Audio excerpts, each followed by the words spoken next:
still just as petty as the old me. Still remember everything they told me.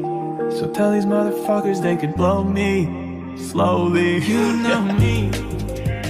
But I gotta say, they were more angry. There was a time when they talked about themselves and all the stuff they're going through for literally an hour. And the whole time they were doing it, I'm sitting there in the back of my mind, sitting there thinking, what do you think Sebastian's going through?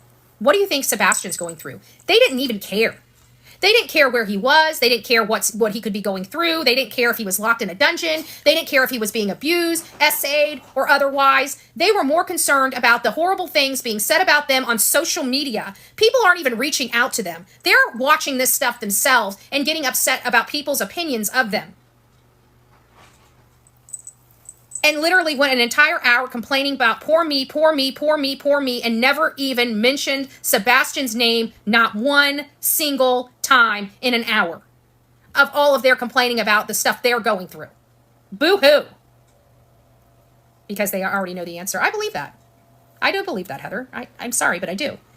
And I got arrested for my beliefs and my opinions. And sat in a jail for 19 hours when I committed no crimes. I committed no crimes, never even exited my car, never knocked one door, never spoke to one neighbor.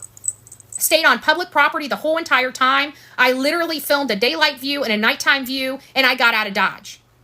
And I went to jail for that because I used hashtags and threatened to sue them in a court of law. And if you don't believe me, go look at my arrest affidavit. Maybe I should post my arrest affidavit. It literally states there that I used hashtags. I used their names and hashtags and threatened to sue them.